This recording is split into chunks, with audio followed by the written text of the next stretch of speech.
This podcast is brought to you by Lacrosse All-Stars, growing the game one podcast at a time.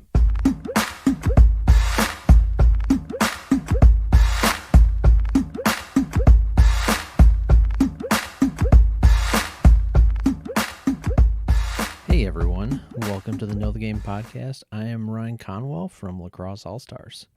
There's been quite a gap since our last podcast, but this in particular has actually been planned for over a year. Originally, the idea for this came up leading into championship weekend last year, and the idea was to go out and interview people at the NCAA championships about why they were there, why that weekend is so important, and why you should be going to Philly this year. The plan was to release this in early May, get you hyped for the weekend, and head down to Lincoln Financial Field to take in the championship weekend, which is always the highlight of the lacrosse year. Obviously, 2020 had a little bit of a plot twist for us. The plot twist, of course, is the COVID-19 pandemic that, as I'm recording this, we are all in the middle of. And unfortunately, that means no live events. There's no lacrosse. Lacrosse seasons were canceled all across the board. Basically, everything with our lives got flipped upside down, and the sport especially is really hurting right now. But all the interviews that you're going to hear take place in the middle of the biggest live lacrosse event that we have in our calendar every single year. And as you hear some of the people describe why they're there, it takes a much different tone. This is actually the third time since 2007 that I personally am not going to be spending my Memorial Day sitting in an NFL stadium watching the men's NCAA Division I Lacrosse Championship game. Usually at this point in the weekend, I'll be nursing a sunburn that I'll have gotten during the Sunday D3 game. I don't know why it's always that game, but that's just how things go. And knowing with a week of work that's going to be laying ahead of me, I just try to enjoy the moment and just enjoy every last second of lacrosse as the college season comes down to a close.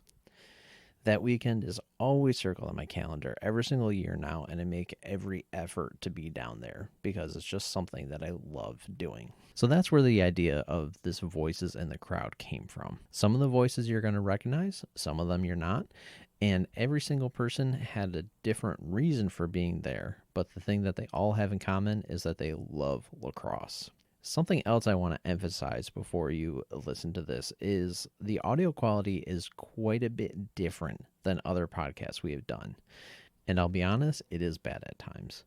High quality sound is something that I really strive for, and I try to make sure that what you're hearing is as clear as possible at all times. And I really try to give you a good experience through the podcast with a focus on sound quality. That's one of the reasons why I haven't done many remote interviews, and I really try to focus on in person so you can really have a good dynamic to follow. But in this particular episode, everything was done out in the field. I was interviewing people in parking lots, in hallways, in the concourse of the stadium.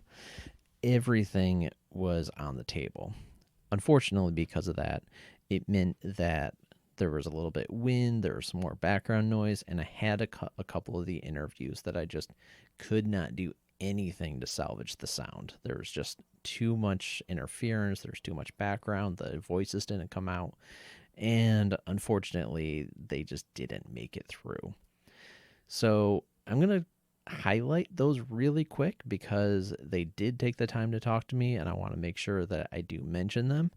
But there was a group of kids from New Hampshire who had driven down. They were playing some fiddlestick lacrosse right out in the parking lot, which if you've been there, you know those games are all over the place.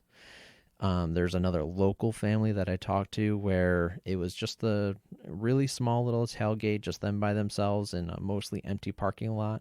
And they had their youth lacrosse practice the morning of and just drove down right afterwards and taking in some games.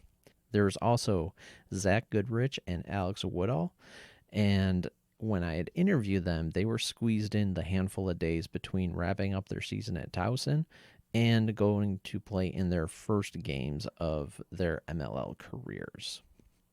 So unfortunately, these recordings didn't make it, but I did appreciate the time they took, and I want to make sure that they got a little bit of a shout out here. So before we delay any further, let's jump to our very first interview with some random Philly guy that I found walking around. All right, so who are we here with? Yo, this is Brett from Philly. And Brett, are you originally from Philly? Yeah, originally from Philly, Philly born and raised. So you're here for championship weekend? Yeah, kind of a easy commute for me. Being from the area, pumped that lacrosse is here. Are you? Did you ever used to play lacrosse? You're a little bit older, so do you still play? I still play. I started probably in my teens, and I play now, but I love the game of lacrosse. All right, why should people come to Philly for something like this? I think Philly's in the middle of it's a growing hotbed for lacrosse, but also, too, between Long Island, Maryland, I think it's easy for everyone to get here. It's close to all the highways, and being here at Lincoln Financial Field, where the games are played, the Eagles won the Super Bowl there last year, so kind of city of champions. And have you been to championship weekends before outside the ones here in Philly? I have, yep. Which ones? I've been to Baltimore. Been to Baltimore. All right, who does it best? Philly, of course. Best food, best fans. What else is there? All right, what's more overdone, cheesesteaks or Rocky? Great question. Cheesesteaks. Cheesesteaks? Yeah, for sure. Just because Pat's and Gino's is like a tourist trap, but Rocky never gets old. What's your place? I'm a Steve's Prince of Steaks guy, and if not Steve's, then Jim's on South Street. Steve's or Jim's? All right. Yeah. Good choice. All right, what's the winner going to be for D1? I think it's going to be Penn State versus Virginia, and then I think Virginia's going to win the national championship. I was going to say the next question, but you sort of answered it, is who has a better chance of repeating Yale or Merrimack? Yeah, so Merrimack. That's an easy question. Definitely go Merrimack. All right, that's all I had for you, and enjoy the games. Thanks. Go Eagles.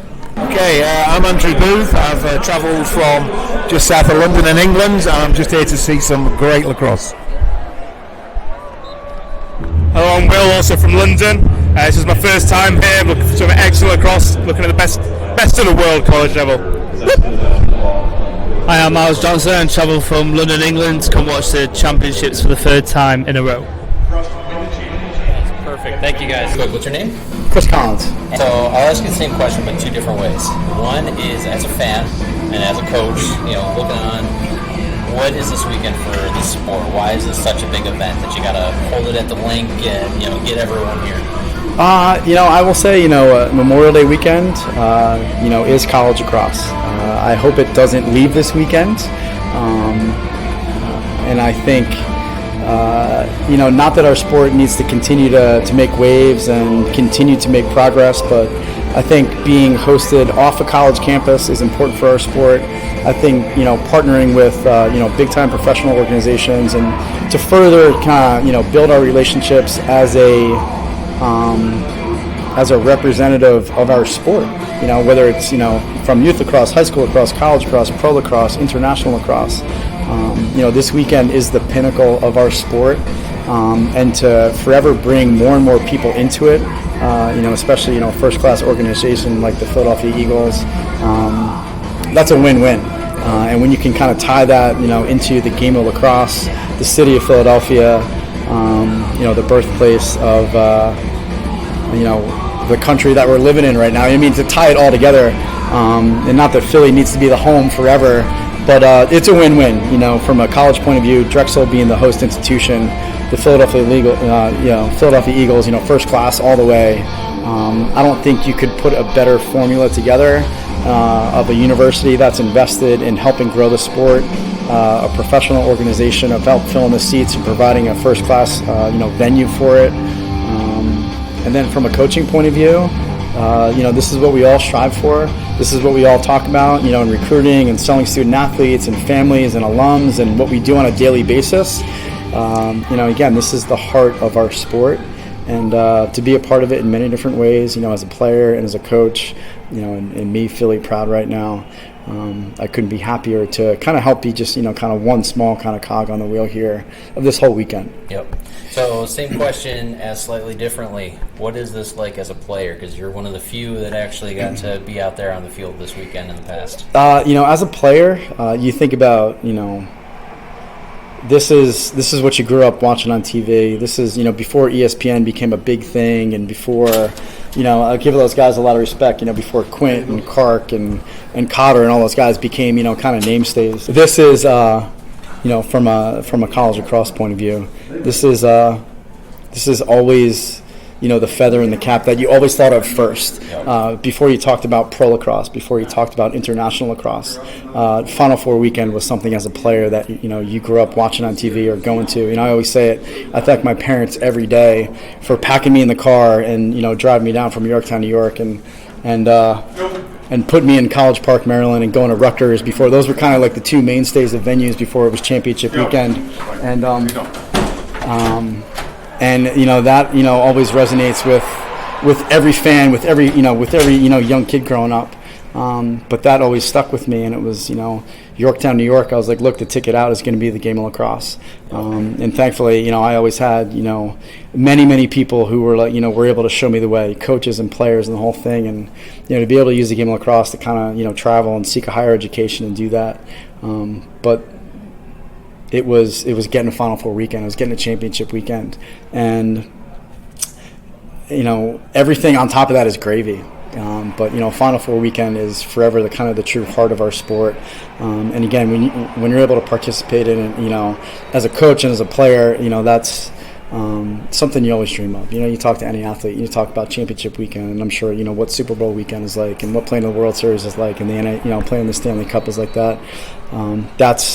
That's our sport. And Final Four weekend, Memorial Day weekend, in my eyes, I will forever believe is the heart of our sport and what we always strive for, as coaches and players and young kids growing up.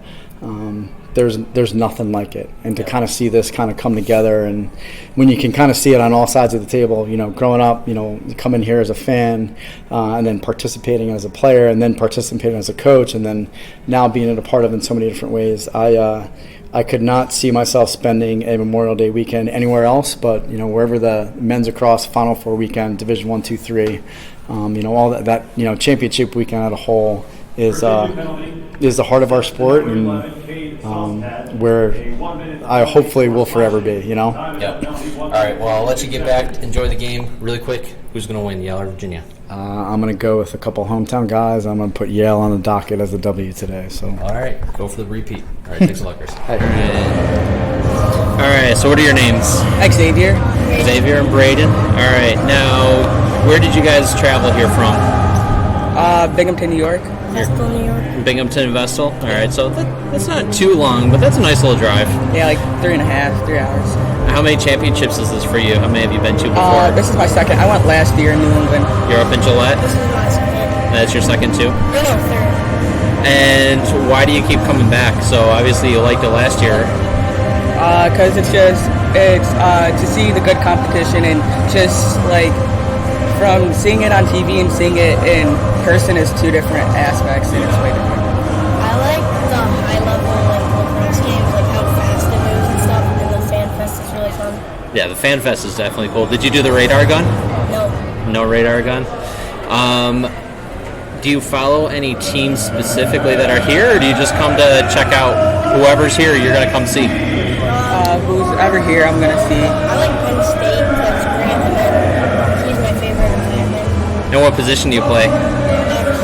You're gonna try to be a feeder like him, or do you want to do a little bit more scoring? Like more scoring, but I want to have a good balance of feeding. You want to be balanced? How about you? What position do you play? I play attack. I play left hand side. So like, I like really try to like Pat Spencer and stuff. Like he's someone I try to balance my game like. Yeah, definitely. Because like he can do both aspects, pass and shoot. So who do you have in the finals on Monday? Virginia. You got Virginia. Even though Yale had that great game? Yeah, but then Penn State started to come back, and it started to get a good game, but then... Yeah. All right, well, I'll let you guys get off to the games, and thank you. Thank you. All right, so what's your name again? Jordy from Barstool Sports. And where are you from, Jordy?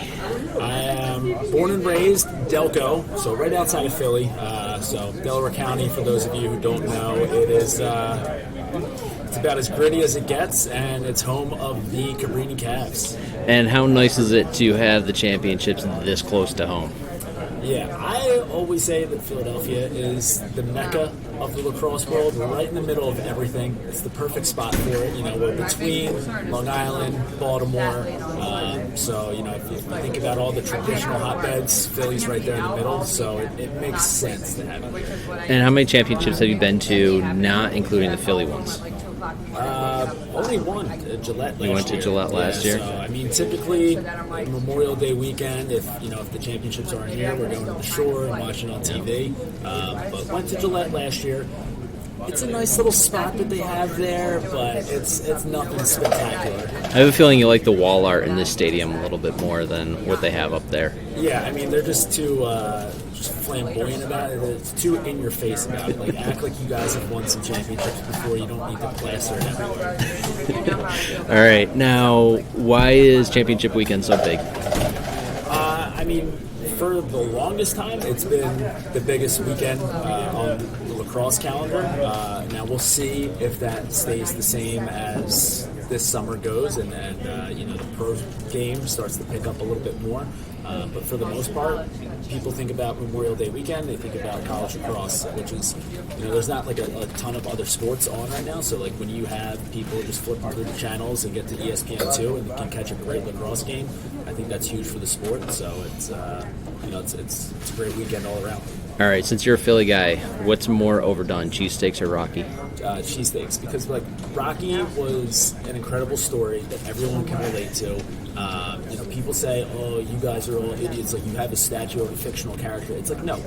Rocky himself is a fictional character, but everything that Rocky stands for is what America is all about. So we need more Rocky in this world, especially if we want to. If everyone wants to be their best selves, they need to be more like Rocky. Cheesesteaks, don't get me wrong, cheesesteaks are good. I enjoy them. They're better when you're drunk at 2 a.m. But again, it's just I don't know. People will come to Philly anytime that there's a broadcast of Philly.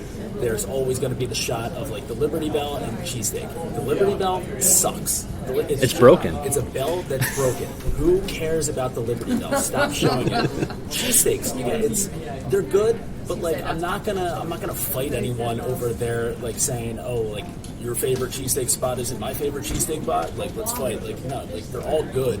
You're not gonna get a bad one, but none of them are life changing. But if they trash Rocky? If they trash Rocky, I'll trash you. All right, I like it. All right, thanks. All right, thanks for listening, and I hope you enjoyed listening into this and makes you think about how much fun is going to be at championship weekend next year. After having so much canceled this year, I think it's going to have that much more importance, especially hearing what Chris Collins was saying as a player, how big it is, as a just lacrosse person, how big it is. This is a major event, and I think it's a major loss for the lacrosse world and not having championship weekend this year. So a quick recap of who I talked to, by the way. We had the very first interview. I don't know if you recognized it, but that was actually Brett Manny. So when we talked about him playing a little bit of lacrosse, he's still slightly involved. Professional player for the New England Black Wolves, Team USA indoor member, and he's heavily involved in Next Lacrosse. You had Chris Collins, who is currently the assistant coach with the PLL Redwoods Lacrosse Club. You had Barstool Jordy, of course, at the end, who you can catch on the Crease Dive podcast. And then for the lesser-known folks that we interviewed, there was, of course, Xavier and Braden, who drove in from Binghamton, both younger players. Neither one of them were even in high school yet, but already starting to make the annual trip. And our trio of Brits. We had Boothie, Will, and Miles all making the trip over just to watch some awesome lacrosse. So I want to thank everyone that was able to listen in. I want to encourage everyone to, again, look forward to what's going to happen next year. I know it definitely does suck that we're not doing this year, but brighter times are ahead, and we can look forward to all getting together at a massive event like this in the future. Until then, keep an eye on lacrosseallstars.com, our social channels, and we're hopefully going to have plenty of lacrosse to be covering very soon. All right, thanks for listening in, and I will catch you next time.